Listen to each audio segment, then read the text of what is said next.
দেখছি যে আপনি কোন শাড়িটা পরে আজ আমার সঙ্গে মল্লিকার ভাত কাপড়ে যান। হ্যাঁ বাবা রে বাবা, কি পাগলের পাল্লায় পড়েছি আমি। শোনো রঞ্জা, আমি যাব না।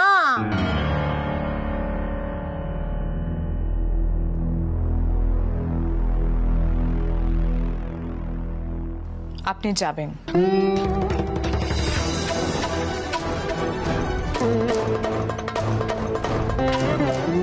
এটা আমার ডিসিশন। এভাবে মুখ বুজে ঘরে বসে থাকলে কোনোদিনও কোনো নিয়ম পাল্টাতে পারবেন না। পিলুকেও দেখুন, ও নরম ভাবে কথা বলে, কিন্তু ও মুখ বুজে কোনো অন্যায় সহ্য করে না। সোহিনী আন্টিকে দেখুন, প্রতিবাদ করে।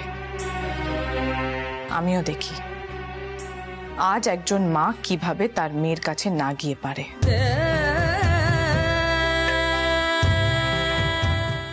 কেন শাশুমা, আজ যদি মল্লারের কোনো অনুষ্ঠান হতো আপনি পারতেন না গিয়ে থাকতে? মল্লার ছেলে হয়ে জন্মেছে বলে ওর 7 খুন মাফ। মল্লিকা মল্লিকা মেয়ে হয়ে জন্মেছে বলে ওর জীবনটা জীবন নয়। আপনারাই জানেন তো, মেয়েদেরকে মাথা নিচু করে থাকতে বাধ্য করেন। আপনি আজ যাবেন শাশুমা, ব্যাস। কোনো আপত্তি নয়। আমার মাথাটা যে খুব একটা ঠান্ডা নয় সেটা আপনি খুব ভালো করে জানেন। এই শাড়িটা পরে নিন,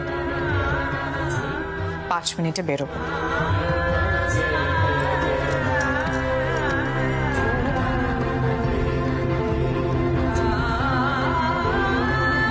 সর্বনাশ!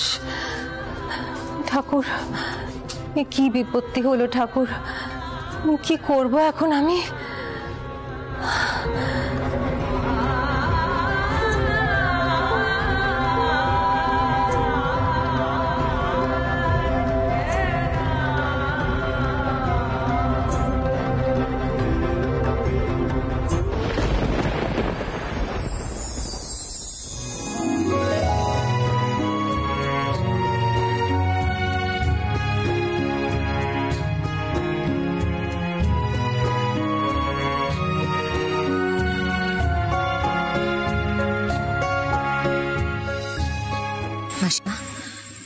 ঋতু আসছে না? আইবো আইবো, তোরা শুরু কর না। পিলু, ভাতের থালা আর কাপড়ের থালা লই আয় তো। ঠিক আছে, আগে আচার অনুষ্ঠানগুলো শুরু হোক। পিলু, চলো আমরা থালা টালাগুলো নিয়ে আসি। মাসিমা, আপনিও আসুন। আহির, তুমি রঙ্গন আর মল্লিকাকে পিড়িতে দাঁড় করাও। এসো পিলু। হ্যাঁ মামনি, চলো।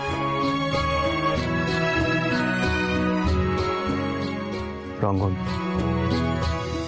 এত আপসেট হয়ে পড়িস না, সব ঠিক হয়ে যাবে রে। তুই শুধু মল্লিকা পাশে থাকিস। দাদা ভাই, একটু শোনো।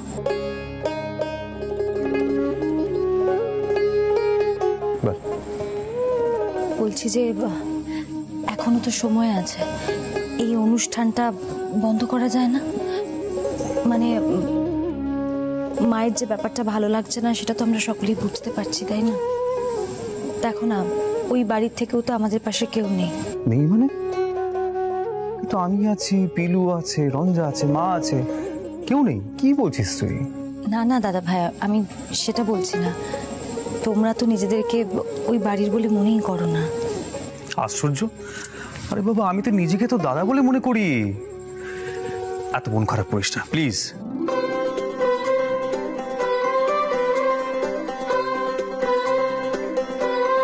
রঙ্গন, আয়।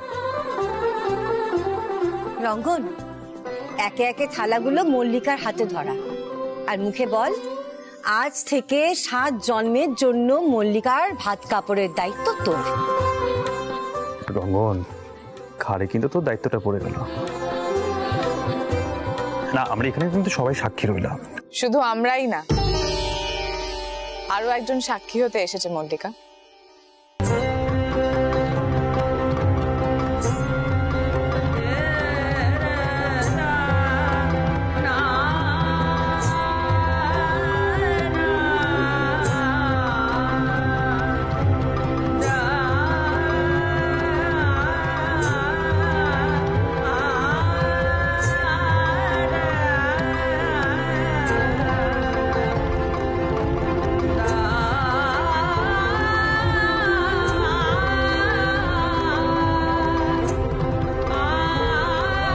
রুক্মিণী, তুমি এসেছো? রঞ্জা, তুমি তুমি তো দেখছি অসাধ্য সাধন করলে, কাকিমাকে নিয়ে এসেছো। আসুন। মা, মা,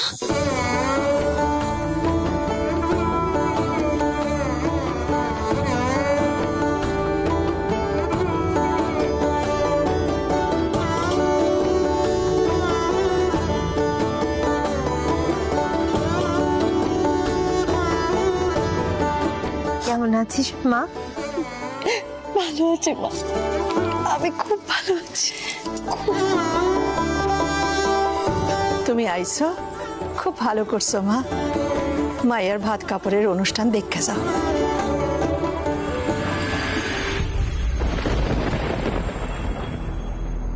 বাহ, চমৎকার।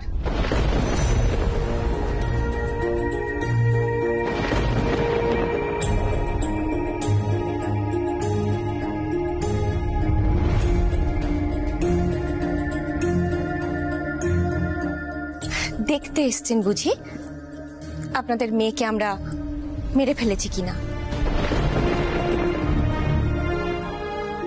কিংবা ঘাড় ধাক্কা দিয়ে আপনাদের মতো বার করে দিয়েছি কিনা। না না না না না, আপনাদের মতো আমরা ঠিক অতটা অভদ্রও নই। তাই আপনার মেয়েকে বার করে দিতে পারিনি। আপনারা হলে অবশ্য সেটাই করতেন, যেমন করে ঠিক রঙ্গনকে বার করে দিয়েছেন।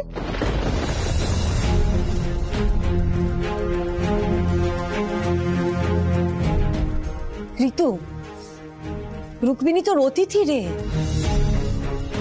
কুটুম। অতিথি? কুটুম্ব? বাবা সোহিনী, একেবারে ভুলে গেলি না ওরা ঠিক কি কি করেছে আমাদের সঙ্গে? তুইও তো দেখছি একেবারে সোহিনী বসু মল্লিক বাড়ির বড় বউ হয়ে গেছিস দিব্যি, তাই না?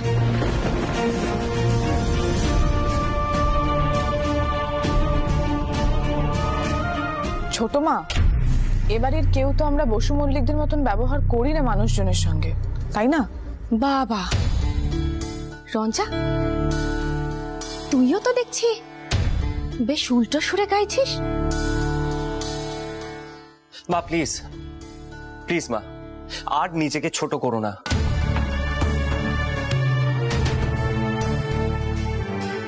আপনি আপনি প্লিজ কিছু মাইন্ড করবেন না। ঠাম্মাম, অনুষ্ঠান যা আছে হয়ে যেত, তুমি প্লিজ মাকে একটু সামলাও। বলছি ছোট মা, তুমি শোনো না, তুমি সবকিছু এইভাবে কেন উল্টো বুঝছো? তুমি তো এরকম মানুষ নও।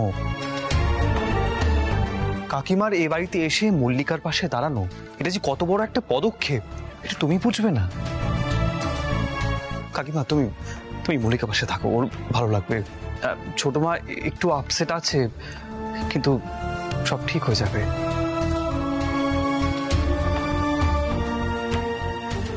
শাশুমা ধরুন, মল্লিকা এসো। আস্তে দাও পিলু, ধর।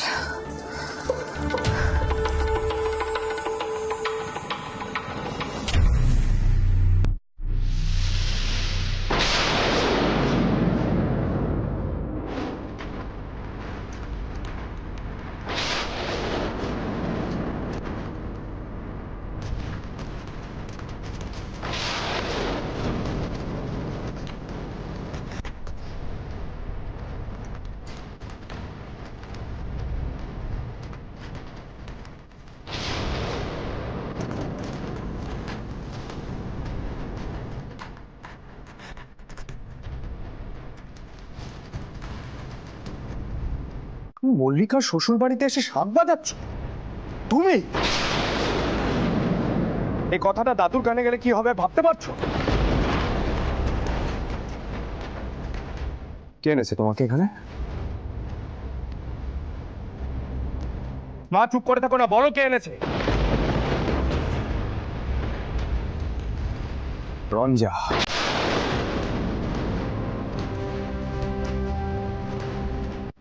তোমাকে জোর করেছে তো, আর তুমি ওর কথা মানলে। তাতে দোষটা কি হচ্ছে মোল্লার? কাকিমা তো মা। দাদা, দাদা মাকে কিছু বলো না দাদা। মা, আমি তোমাকে কিছু জিজ্ঞেস করছি, উত্তর দাও। তুমি রঞ্জার কথা মেনে নিয়ে এখানে চলে এলে। দাদু, বাবা, আমি, কারো কথা তুমি ভাবলে না। জীবনে একবার যদি উনি ওনার মেয়ের কথাটা ভেবে থাকেন, তাতে কি এমন পাপ করেছেন মল্লার?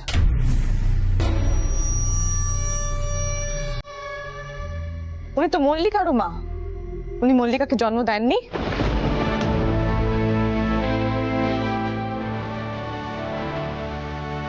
আমার মাকে তুমি বাড়ির বিরুদ্ধে নিয়ে যেতে চাইছো তো, সেটাই তোমার প্রতিশোধ, তাই তো? পারবে না। বসু মল্লিক বাড়ির কিছু নিয়ম কানুন থাকে, দাদু যা বারণ করে কেউ তা করে না।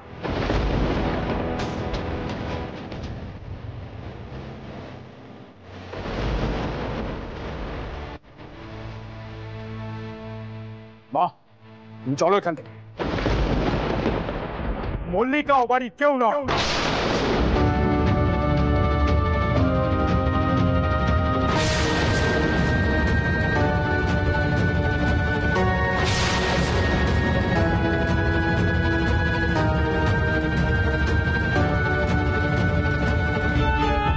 আর এই ছেলের অঙ্গ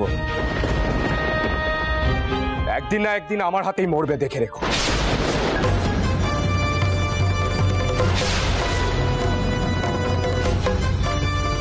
যেদিন আমি সব প্রমাণ পাবো সুযোগ পেয়ে মল্লিকাকে অসম্মান করেছিল, সেদিনও শেষ।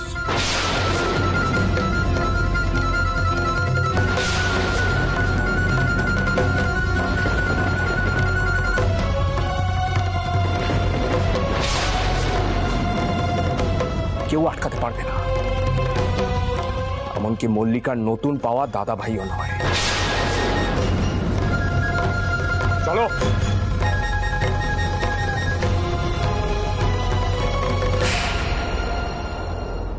এবার কি হবে বলো তো বৌদি? এবার তো সর্বনাশ হয়ে যাবে।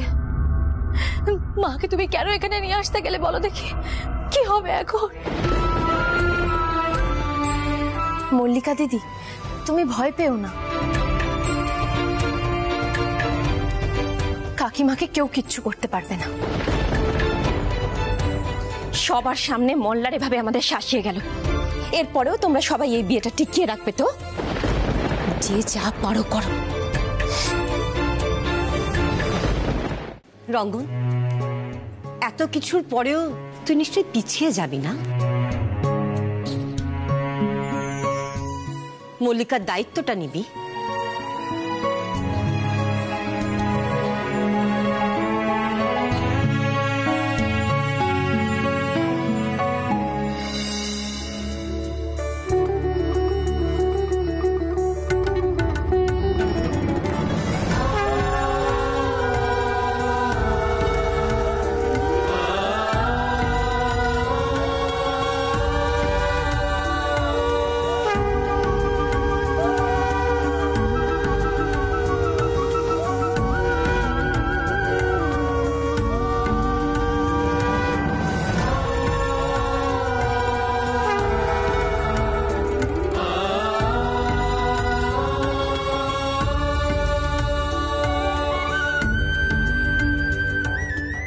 আজ থেকে আমি তোমার ভাত কাপড়ের দায়িত্ব নিলাম।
দাদু এখনো বেঁচে আছে, তুমি কি ভুলে গেলে সেটা?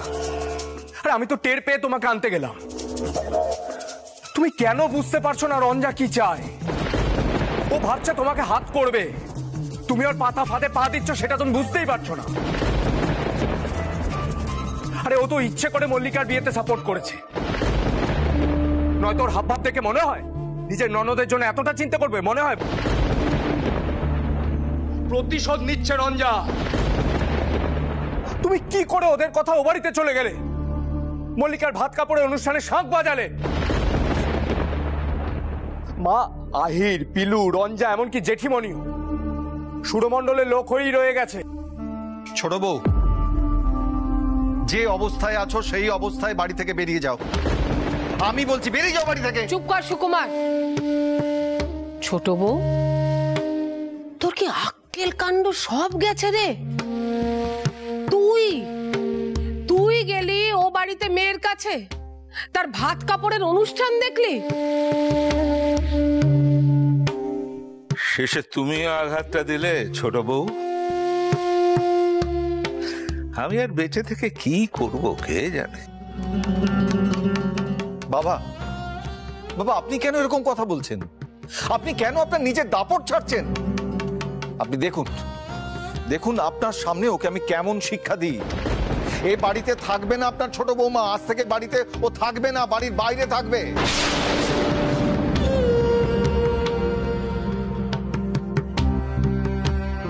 কি হলো, কথা কানে যাচ্ছে না? শুনতে পাচ্ছ না কিছু? পিসিমা, একবার মেয়েটাকে দেখতে গিয়েছিলাম নিজের চোখে।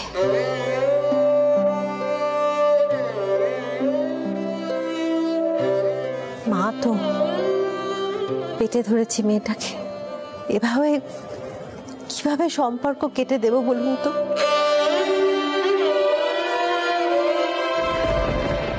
আর তোমার মেয়ে নিজের মান সম্মান সমস্ত জলাঞ্জলি দিল,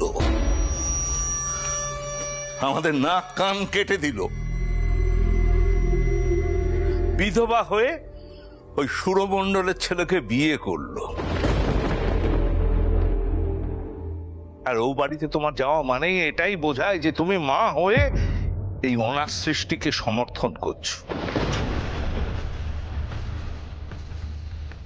এটা আমার বিরুদ্ধে যাওয়া ছোট বৌমা।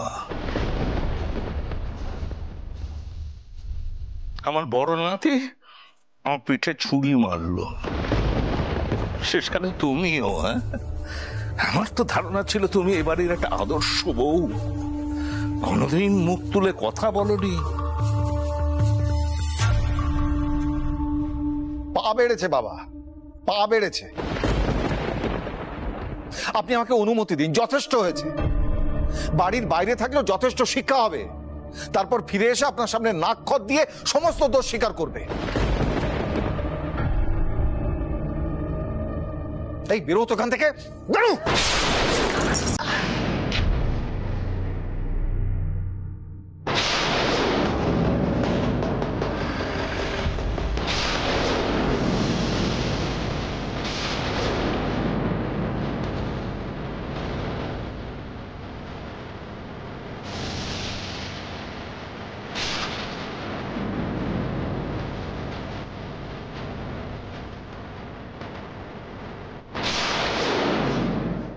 এসব কি হচ্ছে? কি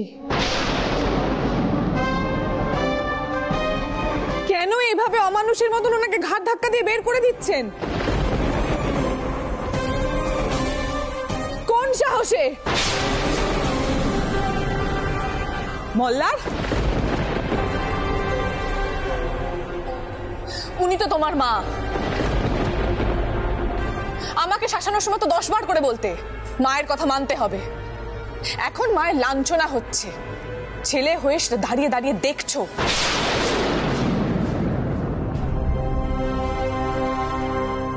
এই সবকিছু হচ্ছে তোমার জন্য, সেটা মাথায় ঢুকছে না? আমার মাকে কেন বাধ্য করেছিল ও বাড়িতে যাওয়ার জন্য? লড়াই তো তোমার আমার মধ্যে, আমার মাকে কেন টেনে এনেছো? তোমার মধ্যে যদি এতটুকু মনুষ্যত্ব বোধ থাকতো না, তাহলে এই কথাগুলো বলতে না।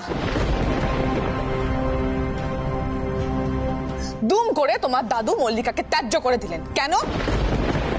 তুমি যদি এই একই কাজটা করতে, নিজের দাদুর বিরুদ্ধে গিয়ে কাজ করতে, তাহলে উনি করতেন তো তোমাকে ত্যায্য?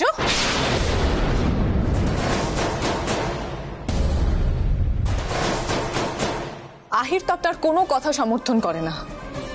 কই, আপনি আহিরকে তো ত্যায্য করে দেওয়ার কথা ভাবছেন না? যত জুলুম সব মেয়েদের বেলায়, তাই না? রঞ্জা, কিছু হয়েছে? কি হয়েছে রঞ্জা, আমায় বলো কি হয়েছে? রুক্মিণী, তুমি ঠিক আছো তো? না সোহিনী আন্টি, ঠিক নেই। ওনাকে ঘাড় ধাক্কা দিয়ে বার করে দিচ্ছিল এরা।